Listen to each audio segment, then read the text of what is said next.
Leísta Luzmila Abad dijo que le extraña que el presidente de la Muchas República vete los gracias, derechos señora de los trabajadores presidenta. cuando Un debe saludo cordial garantizarlos. La para violencia y el el acoso pueblo laboral comprende la ecuatoriano. no desconexión digital porque el Quiero tiempo de recordar descanso, que permisos y este vacaciones deben ser importantísimo respetados. proyecto de Siguiente ley lo intervención, tratamos asambleísta en el Pamela periodo Aguirre. pasado en la Comisión de los Trabajadores, de la cual yo era integrante. Y lo primero que hicimos fue revisar la normativa internacional.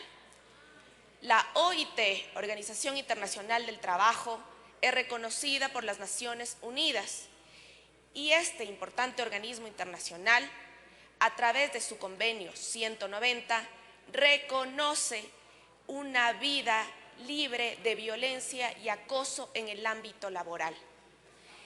Estos reconocimientos internacionales tenemos que traerlos a nuestro país. ¿Por qué? Porque es necesario que los trabajadores puedan prestar sus servicios de manera completamente tranquila, en paz, y que aquello permita el desarrollo tanto de la vida laboral como de la vida empresarial. Me parece un error poner de la mano y poner de un lado a los empresarios y por otro lado a los trabajadores. Ese no es el objetivo de este proyecto de ley. Los empresarios y los trabajadores no son enemigos. Los empresarios y los trabajadores quieren un mejor país, quieren crecer económicamente y quieren derechos. Y por ello es importante garantizar, por un lado, que los trabajadores puedan brindar sus servicios, trabajar con libertad y sin violencia, protegidos por un Estado responsable y, por otro lado, que los empresarios también puedan seguir creciendo en sus ganancias sin dejar de lado el respeto a los derechos de los trabajadores.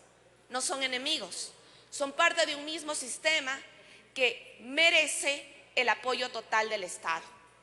Un empresario pierde mucho más por los apagones de luz que le cuestan 72 millones de dólares al país y sobre todo al sector empresarial, que por respetar las horas laborales de los trabajadores. Son 8 horas la jornada laboral que tiene que respetarse. Fuera de esta jornada laboral, todo lo que pretenda quitarle al trabajador el derecho al descanso, el derecho a la familia y muchas veces, en el caso de las mujeres, el derecho al cuidado, es acoso laboral. Más aún cuando a los trabajadores se les amenaza con el despido por el hecho de utilizar las horas que son para la familia y que son para sí mismo como un derecho. Recordemos que los derechos de los trabajadores son producto de luchas históricas que han garantizado que todos los ecuatorianos, trabajadores, incluidos los asambleístas, tengamos derecho a vacaciones, tengamos derecho a una jornada laboral y tengamos derecho a un salario digno.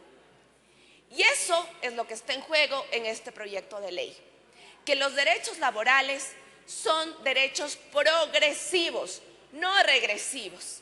Y esto lo entendió muy bien el pueblo ecuatoriano, que en la consulta popular del 21 de abril dijo que nosotros, los ecuatorianos, volvemos a reafirmar que los derechos laborales son irrenunciables y que nos negamos al trabajo por horas, que nos negamos a cualquier tipo de retroceso de índole laboral. Esta Asamblea Nacional tiene que escoger estar del lado de los trabajadores, de los empresarios y del desarrollo, siempre y cuando se garanticen los derechos, o estar del lado de unas élites, de 10 familias a lo mucho, que se opondrán a que todos trabajemos bajo un paraguas de derechos.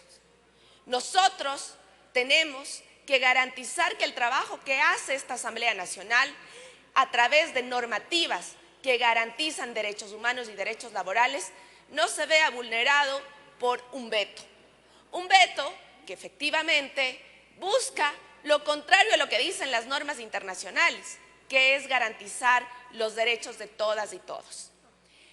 Esta Asamblea Nacional tiene que ratificarse en un texto que fue trabajado durante más de un año en la Comisión de los Derechos de Trabajadores y darle un mensaje al pueblo ecuatoriano, apoyando lo que el pueblo decidió en las urnas, que no exista trabajo por horas y que no exista precarización laboral, dándole un mensaje a esa gente que confió en sus asambleístas y que nos dio ese voto para que estemos hoy aquí defendiendo aquellos derechos que muchas veces fueron conculcados. Señora Presidenta, señores asambleístas, tenemos que ratificarnos y con 92 votos garantizar esos derechos laborales que han peleado miles de trabajadores en la historia. Y quiero aprovechar el cerrar mi intervención reconociendo que el 6 de mayo se cumplieron 100 años de la fábrica Imbabura. Y en Imbabura efectivamente nacieron los primeros movimientos sindicales de aquellos trabajadores que pelearon para que se garantice un derecho al trabajo digno, a una remuneración y que no exista precarización laboral. Y luego de que varios empresarios trataron de esclavizar a estos trabajadores, se dio una huelga y luego terminó cerrándose esa fábrica. Y el mensaje es que cuando los trabajadores y los empleadores no se ponen de acuerdo para sacar adelante el país y cuando los empleadores tratan de usar la fuerza para mermar los derechos de los trabajadores, no va a haber nada positivo. Este mensaje lo doy porque nosotros somos los productos de esta lucha sindical, de esta lucha obrera, de esta lucha de la gente que trabaja y que cada día con el sudor de su frente saca adelante nuestro país. No podemos retroceder en las conquistas laborales. Nuestro objetivo es seguir avanzando y lograr que cada día los trabajadores de la patria, los descamisados, como decía Evita Perón, tengan derechos y puedan vivir con libertad y con dignidad. Gracias, señora Presidenta. Tiene la palabra el legislador Leonardo Berresueta.